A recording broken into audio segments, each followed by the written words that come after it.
Hello বন্ধুরা, কেমন আছো তোমরা সবাই? আশা করি ভালোই আছো। আমরাও কিন্তু বেশ ভালো আছি। তো দেখো, আমরা চলে এলাম আর একটা নতুন ব্লগ নিয়ে তোমাদের সামনে।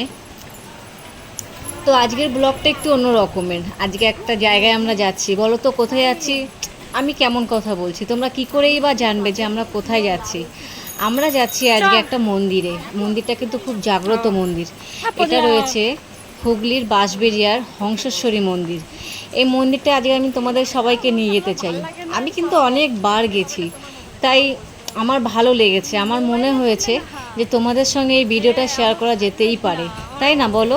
কারণ যে কোনো জায়গাতে যখন আমি যাই, কোনো ভালো কিছু আমি দেখতে পেলে আমি চেষ্টা করি তোমাদের সঙ্গে সেই জিনিসটা শেয়ার করানোর। তাই আজ আমরা বেরিয়ে পড়লাম তোমাদের আরেকটি নতুন জায়গায় নিয়ে যাওয়ার উদ্দেশ্যে। চলো তাহলে দেখা যাক।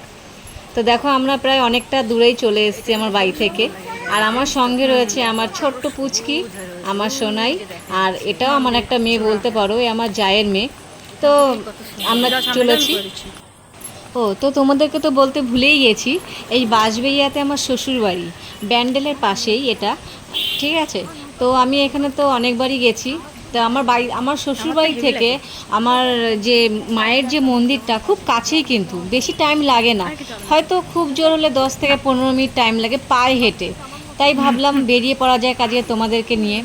আমরাও চলেছি। মেয়েটাও খুব যাওয়ার জন্য চেষ্টা করছিল, অনেক দিন ধরে যাবো যাবো করছিল, যে আমরা যেয়ে পারছিলাম না। তো আজকে যেহেতু হট করে শ্বশুরবাড়িতে আমাকে আসতে হলো, তাই মনে হলো যে যাওয়া যেতে পারে। মায়ের দর্শনটা অবশ্যই করে নেওয়া দরকার। আর যা দিনকাল পড়েছে, অবশ্যই মায়ের কাছে আমাদের যাওয়া দরকার। তো দেখতে পাচ্ছ ওই দূরে কিন্তু মায়ের মন্দিরের চূড়া দেখা যাচ্ছে। ওই চূড়াটা কিন্তু দেখা যাচ্ছে, ওটা কিন্তু হংসেশ্বরী মন্দিরের মাথার যে চূড়াটা থাকে সেই চূড়াটা। এত সুন্দর লাগে এই দূর থেকে দেখতে। তোমরা না এলে বন্ধুরা বুঝবে না যে এটা কতটা অপূর্ব জায়গা, এতটা সুন্দর পরিবেশটা। দেখো, পাশ থেকে আমরা একটা পুকুরের পাশ থেকে চলেছি। এই পুকুরটা খুব সুন্দর, জলটা পুরো সবুজ হয়ে গেছে। হয়তো যাই না কিসের জন্য, বাট খুব ভালো লাগে যেতে। তো আমরা কিন্তু অনেকটাই চলে এসেছি। আমরা প্রায় মন্দিরের সামনে চলেই এসেছি। বললাম না যে বেশি একটা সময় লাগেনি আমাদের চলে আসতে। তোমরা দেখতে পাচ্ছ আশেপাশে যে মায়ের জন্য নেওয়া যে ডালাগুলো, সেগুলো সাজিয়ে রাখা হয়েছে। মানে জাস্ট এখানে আসতে হবে, মায়ের জন্য ডালা নিতে হবে, আর মায়ের সঙ্গে মায়ের কাছে যেতে হবে। এখান থেকে আমরা এমন একটা টাইমে এসেছিলাম, সে সময়টা আরতি হচ্ছিল না। তো আমাদের ডালা নেওয়ার কোনো প্রশ্ন আসে না, শুধু মায়ের সঙ্গে দেখা করতে এসেছি। জুতো রাখতে হবে না? হ্যাঁ হ্যাঁ দাঁড়া। তো শাইনি এই বেলুনগুলো দেখে বায়না করছে, ও নেবে বলছে। তো আমি বললাম যে না, এখন না, আমরা বেরিয়ে তারপর তোমায় কিনে দেওয়া হবে। এখানে একজন কাকিমা বসেছিলেন, যিনি বলছিলেন যে তোমরা তোমাদের জুতো এখানে রেখে যাও, কারণ মায়ের মন্দিরে অবশ্যই জুতো পরে যাওয়া সম্ভব নয়, আমাদের খালি পায়ে যেতে হবে। আমরা একে একে করে সবাই জুতো রেখে দিয়ে আমরা সামনের দিকে এগোচ্ছি। ও এটা জুম হয়ে গেছে। কাকিমাকে বললাম, কাকিমা জুতোগুলো একটু ঠিকঠাক রেখো। কিন্তু ভিড়ও ছিল না খুব একটা, দেখতেই পাচ্ছ খুব একটা লোকজন ছিল না, হালকার মধ্যেই ছিল, তেমন লোকজন ছিল। আমরা দুপুর টাইমে এসেছিলাম জানো তো বন্ধুরা, কারণ ওই টাইমটা একটু ফাঁকা থাকে, তো তাই। তো ওরা ভেতর দিকটা ঢুকে গেল, আমি আর ভেতর দিকটা না গিয়ে আমি বাইরের দিক থেকেই ভিডিওটা করার চেষ্টা করলাম তোমাদেরকে দেখানোর জন্য। তোমরা কি জানো, এই হংসেশ্বরী মন্দিরটা কিন্তু অনেকটা ডিজনিল্যান্ডের মতন দেখতে। তোমরা দেখো, ডিজনিল্যান্ড যে বাচ্চাদের যে কার্টুনের ডিজনিল্যান্ডটা আছে না, সেটার মতন পুরো লাগে দেখতে। মন্দিরটা কিন্তু অপূর্ব সুন্দর, খুবই সুন্দর। ওর চূড়াগুলো এত সুন্দর, কি বলবো। এখানে 13টি মিনার বা রত্ন আছে। প্রতিটি মিনারে কিন্তু পদ্মের ন্যায় নকশা করা। আমি দেখাতে পাচ্ছি কিনা জানি না, কিন্তু দেখো প্রত্যেকটি মিনারে কিন্তু পদ্মের মতন কিন্তু নকশা করা রয়েছে। আর মন্দিরটির চূড়াগুলি একদমই আলাদা, খুবই সুন্দর।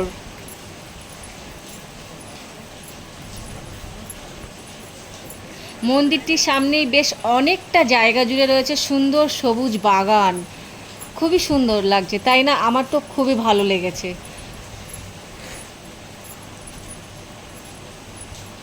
দেখো চারিদিকে পুরো সবুজ আর সবুজ।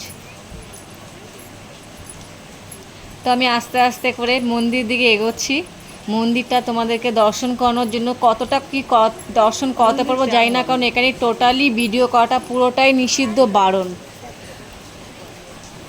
জানো তো বন্ধুরা, রাজা বীরসিংহদেব 1799 খ্রিস্টাব্দে এই হংসেশ্বরী কালী মন্দিরটি নির্মাণ করেন এবং তার মৃত্যুর পরে 1814 খ্রিস্টাব্দে তার বিধবা পত্নী রানী শঙ্করী দেবী এই মন্দিরটির কাজ কিন্তু সম্পূর্ণ করেছিল। চলো তাহলে মায়ের সামনের দিকে যাওয়া যাক, মাকে দর্শন করবো এবার আমরা।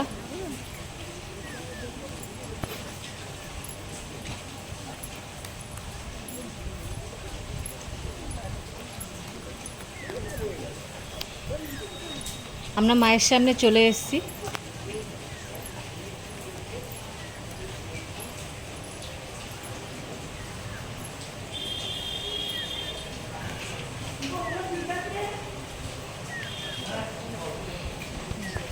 এখানে মায়ের মুখটা দেখলে মনটা পুরো জুড়িয়ে যায়। এখানে মায়ের রূপ অতুলনীয়, যার কোনো তুলনা হয় না। নীলকণ্ঠ, জানো তো, চতুর্ভুজা, ত্রিনয়নী রূপে মাকে এখানে দেখা যায়। মায়ের গায়ের রং পুরো নীলকণ্ঠ রঙের, ত্রিনয়নী এবং চতুর্ভুজা মাকে দেখে সত্যি সত্যি খুব ভালো লাগলো।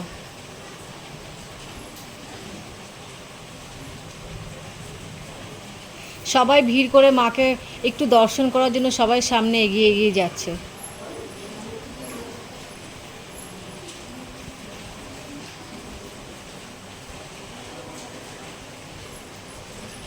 তো চলো আশেপাশে একটু ঘুরে দেখিয়ে দেওয়া যাক।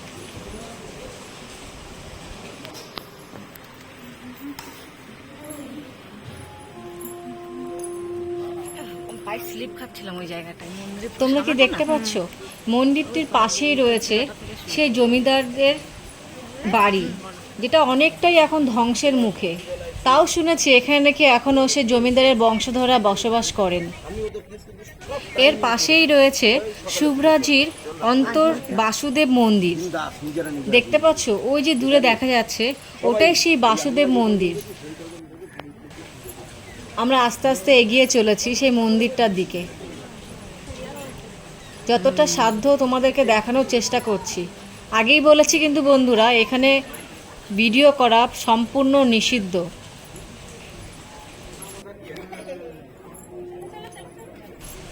আশেপাশে সবুজ মনোরম দৃশ্য আমাদের মন কেড়ে নিচ্ছিল। সত্যি অপূর্ব, সত্যি এর কোনো তুলনা নেই। এত সুন্দরভাবে জিনিসটিকে যত্ন করে এখনো পর্যন্ত রেখে দিয়েছে, এটাই অনেক।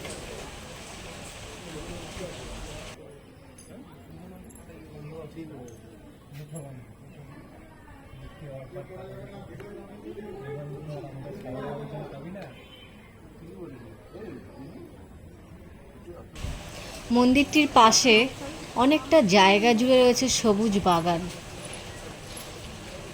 দেখতেই পাচ্ছ সবুজ আর সবুজ, সত্যি খুবই সুন্দর। এখানে শীতকালে কিন্তু নানান ধরনের পাখি দেখতে পাওয়া যায়। টিয়ে পাখি, আমি টিয়ে পাখিটাই বেশি দেখেছি। আর আরও অনেক ধরনের পাখি এখানে দেখা, আমি হয়তো নাম বলতে পারছি না, বাট আমি নাম জানি না।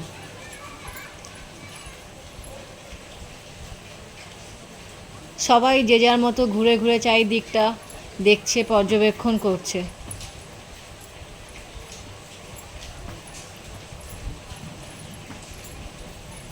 চারিদিকে পাখির হইচই শুধু শোনা যাচ্ছে।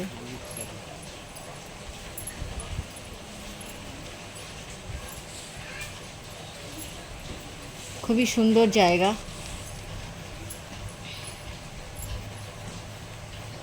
বুঝতে পারছো বন্ধুরা জায়গাটা কতটাই সুন্দর, সবুজ আর সবুজ।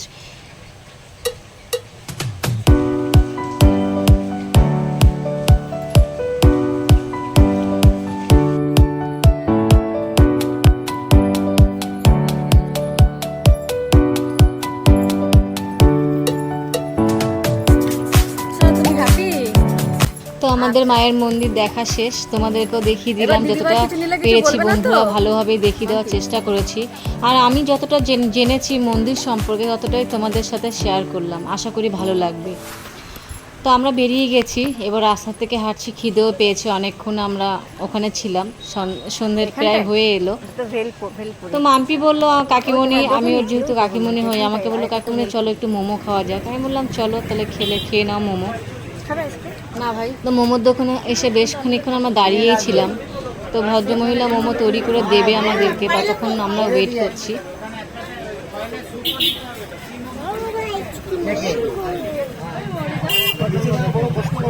এখানে কিছু বন্ধু বান্ধব ছিল, মাম্পি চেনাশোনা কোনো দাদারা ছিল, তো তারা কথা বলছিল ওর সাথে, আমার সাথেও আলাপ করেছিল, বেশ ভালোই লাগলো। আমাদের ভিডিও করা দেখে একটু কমেন্টও করলো। তো আমাদের মোমো নেওয়া কমপ্লিট হয়ে গেছে, এবার আমরা বেরিয়ে পড়লাম।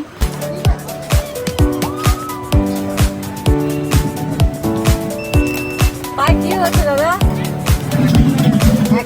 শাইনি বললো ও আবার কিন্ডার জয় খাবে, ও বায়না করলো, তো ওকে আবার কিন্ডার জয় দেওয়া হচ্ছিল। আর ওদিকে মোমোটা প্যাকিং করা হয়ে গেছে, আমরা এবার মোমোটা নিয়ে বেরিয়ে পড়বো, কারণ অনেকটাই লেট হয়ে গেছে, বাইরের দিকেও যেতে হবে।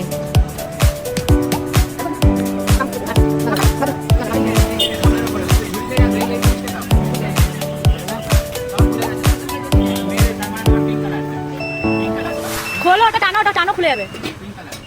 এই দাদা ভাইয়ের পা দুটো দেখেছি ব্যান্ডেজ করা, কাটা ছিল মেয়ে, খুব সম্ভব। আমি জিজ্ঞাসা করেছি, না লজ্জা না ভয় করে, যে দাদা ভাই কি হয়েছে পায়ে। তো উনি বললো অ্যাক্সিডেন্টে, হয়তো কোনো একটা অ্যাক্সিডেন্টে ওনার পা দুটোই চলে গেছে। তো শুনে খুবই খারাপ লাগলো।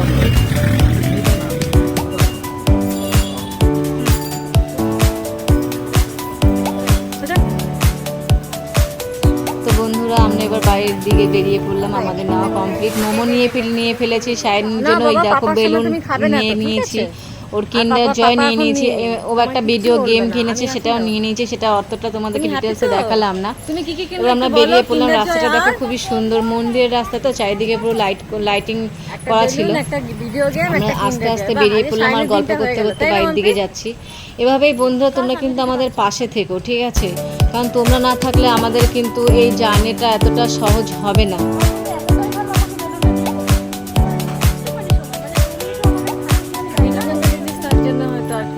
তোমরা যেভাবে আমাদেরকে একটু একটু করে সাপোর্ট করে চলেছো, এভাবেই আমাদের সাপোর্ট করে চলো। আশা করি যত দিন যাবে তোমাদের সামনে আরও ভালো করে নতুন কিছু প্রেজেন্ট করার চেষ্টা করব আমরা। আর তোমাদের সাবস্ক্রাইবটা আমাদের খুবই দরকার। প্লিজ প্লিজ প্লিজ আমাদেরকে একটু সাবস্ক্রাইব করো, আমাদের পাশে থাকো, যাতে আমরা নতুন করে ভিডিও দেওয়ার যে আগ্রহটা সেটা আমাদের মনে তৈরি হয়ে যায়। তো ভালো থেকো তোমরা সবাই, টাটা।